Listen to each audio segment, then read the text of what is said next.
군 검찰이 해병대 수사단의 수사 기록을 경찰에서 회수한 뒤 국방부 조사본부는 사건 재검토에 착수합니다.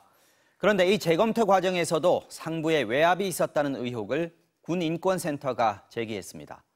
조사본부가 재검토했을 때도 임 전 사단장 등 6명을 처벌 대상으로 판단했지만 이 판단 역시 결국 뒤집힌 만큼 이 과정에 또 다른 외압이 있었던 것 아니냐는 겁니다. 신수아 기자가 보도합니다. 군인권센터가 공개한 지난해 8월 14일 국방부 내부 공문. 이 공문은 조사본부의 재검토 결과인데 수신자는 국방부 장관, 군사법정책 담당관입니다.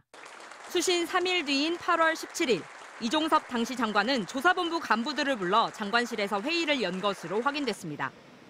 조사본부 관계자는 MBC와의 통화에서 혐의자 8명 가운데 해병대 임성근 사단장 등 6명을 형사처벌 대상으로 판단해 보고했다고 말한 바 있습니다.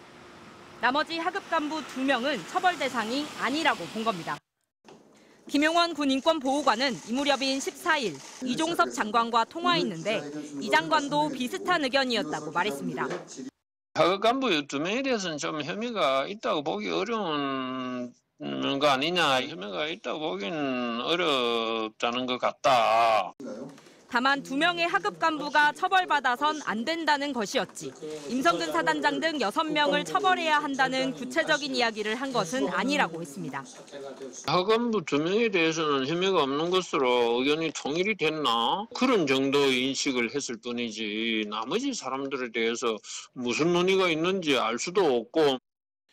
그런데 8월 21일 국방부의 재검토 결과에 대한 최종 발표에서는 대대장 2명만 경찰에 넘겨졌습니다. 반면 조사본부가 당초 형사처벌 대상이라고 봤던 임성근 사단장 등 4명은 여기에서 제외됐습니다. 군인권센터는 이 같은 정황을 근거로 조사본부가 사건을 재검토하는 과정에서 또 다른 외압의 의혹이 있다고 주장했습니다.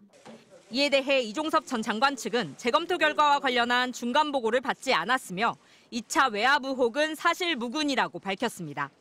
MBC 뉴스 신수아입니다.